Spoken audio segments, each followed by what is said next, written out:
بسم الله الرحمن الرحيم. يا أيها المدثر قم فأنذر وربك فكبر وثيابك فطهر والرجل فاهجر ولا تمنن وتستكثر ولربك واصبر فإذا نكر في الناقور فذلك يومئذ يوم عسير على الكافرين غير يسير. ذرني ومن خلقت وحيدا وجعلت له مالا ممدودا وبنين شهودا ومهدت له تمهيدا ثم يطمع أن أزيد كلا إنه كان لآياتنا عنيدا سأرهقه صعودا إنه فكر وقدر فقتل كيف قدر ثم قتل كيف قدر ثم نظر ثم بشر ثم أدبر واستكبر فقال إن هذا إلا سحر يؤثر إن هذا إلا قول البشر سأصليه سقر وما أدراك ما سقر لا تبكي ولا تذر لواحة للبشر عليها 19 وما جعلنا أصحاب النار إلا ملائكة وما جعلنا عدتهم إلا فتنة للذين كفروا ليستيقن الذين أوتوا الكتاب ويزداد الذين آمنوا إيمانا ولا يرتاب الذين أوتوا الكتاب والمؤمنون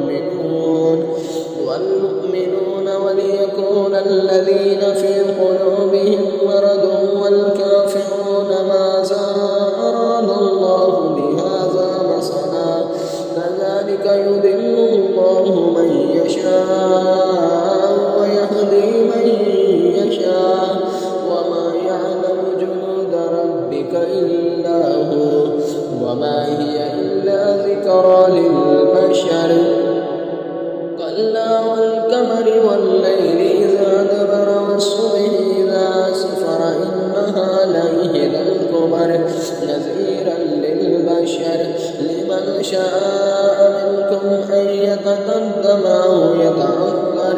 كل نفس بما كسبت رهينة إلا أصحاب اليمين في جنات يتساءلون عن المجرمين ما سلككم في سقر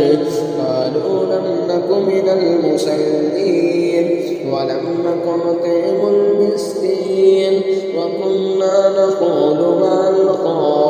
الخائضين وكنا نكذب بيوم الدين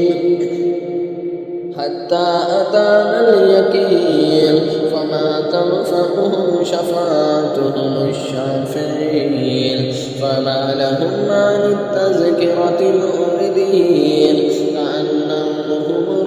مستنفرة فرت من كسورة بل يريد كل امرئ منهم أن يؤتى صحفا منشرة كلا بل لا يخافون الآخرة كلا إنه تذكرة فمن شاء ذكره وما يذكرون إلا أن يشاء الله وأهل التقوى وأهل المغفرة.